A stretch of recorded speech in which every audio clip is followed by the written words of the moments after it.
এই মুহূর্তে সবচেয়ে বড় খবর, উদয়পুর স্থিত ফুটামাটি এলাকা দিয়ে গোমতী নদীতে মাছ ধরতে গিয়ে গোমতী নদীর জলে তলিয়ে গেল এক ব্যক্তি। খবর সংগ্রহ করা পর্যন্ত এখনও ওই ব্যক্তিকে উদ্ধার করা যায়নি। গোমতী নদীর জলে তলিয়ে যাওয়া ওই ব্যক্তির নাম ভজন দাস নামে বলে জানা গেছে। এই মুহূর্তে আমরা যতটুকু খবর সংগ্রহ করতে পেরেছি, গোমতী নদীতে মাছ ধরতে গিয়ে গোমতী নদীতে জলে তলিয়ে যায় ওই ফুটামাটি এলাকারই ভজন দাস নামে ব্যক্তি। তবে এলাকাবাসীর কাছ থেকে খবর জানা যায় ওই ব্যক্তির একটি রোগ রয়েছে, যে রোগেই সে গোমতী নদীতে তলিয়ে যাওয়ার যে খবর রয়েছে।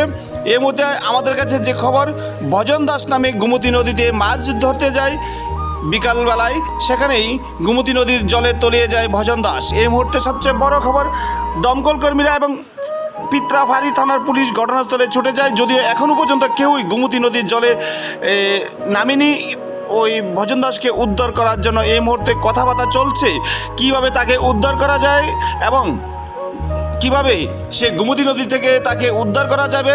এই মুহূর্তে সবচেয়ে বড় খবর, ফুটামাটি এলাকা দিয়ে গোমতী নদী মাছ ধরতে গিয়ে তলিয়ে যায় ওই ব্যক্তি ভজন দাস। তাকে উদ্ধার করার জন্য এখনও পর্যন্ত গোমতী নদীতে কাউকে নামতে দেখা যায়নি। এই মুহূর্তে সবচেয়ে বড় খবর আপনাদের সামনে তুলে ধরছি রহস্যকথা পর্দায়। গোমতী নদীতে মাছ ধরতে গিয়ে তলিয়ে যায় শুক্রবার বিকাল 3:30 ঘটিকায়। যদিও ঘটনাস্থলে প্রচুর লোকের জমায়েত, এখনও পর্যন্ত কাউকে তাকে উদ্ধার করতে গোমতী নদীতে নামতে দেখা যায়নি।